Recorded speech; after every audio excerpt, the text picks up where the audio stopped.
Na mtazamaji wa Gift Online TV, na matumaini hujambo. Amani iwe nawe, amani iwe kwako. Kwa siku ya leo nitaweza kukujuza historia fupi ya papa ambaye ameweza kupatikana kwa siku ya jana, siku ambayo ni ya tarehe 8 Mei 2025. Usisahau kusubscribe, kulike, kushare na kucomment ili zilikuwa mwanafamilia wa Gift Online TV. Habemus Papam, yani Papa tunaye, ni Robert Francis Prevost, aliyekuwa kiongozi wa dikasteri ya maskofu na rais wa tume ya kipapa ya Amerika ya Kusini tangu mwaka 2023.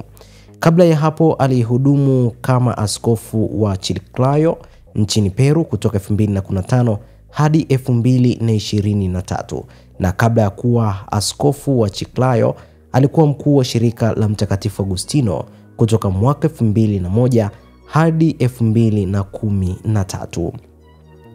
Amezaliwa mwaka 1955 huko Chicago, Illinois, nchini Marekani. Ni msomi mwenye degree 5.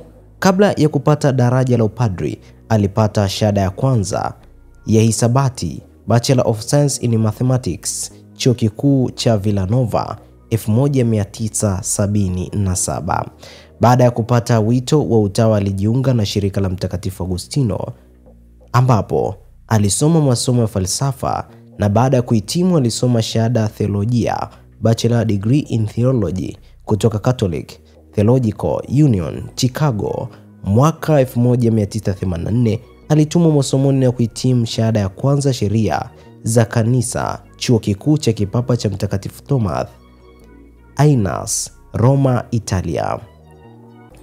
Mwaka 1987 alihitimu shahada ya umahiri katika sheria za kanisa, Juris Canonic Licentiate, na baadaye shahada ya uzamivu katika sheria za kanisa kutoka Pontifical College of St. Thomas.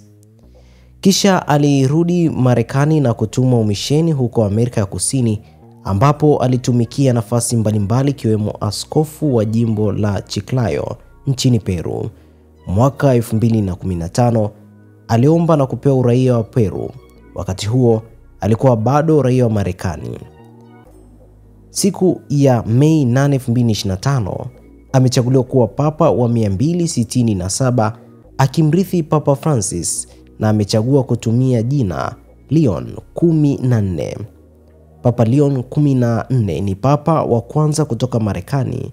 Pia ni papa wa kwanza kudumu kwenye ukardinali kwa muda mfupi kabla ya kuwa papa. Aliteuliwa kuwa kardinali mwaka 2023 na 2025 amekuwa papa. Anaongea lugha 6 kwa ufasaha ambazo ni Kiingereza, Kispaniola, Kilatini, Kifaransa, Kireno na Kijerumani. Habemus Papam ni neno la Kilatini linalomaanisha papa tunaye, lakini niwaambie tu vijana wa Buza, msije kumalizia kwa kusema tunatamba naye. Mwisho wa taarifa hii. Usisahau kusubscribe, kulike, kushare na kucomment. Jina langu ni Tobias Kisima. Asante.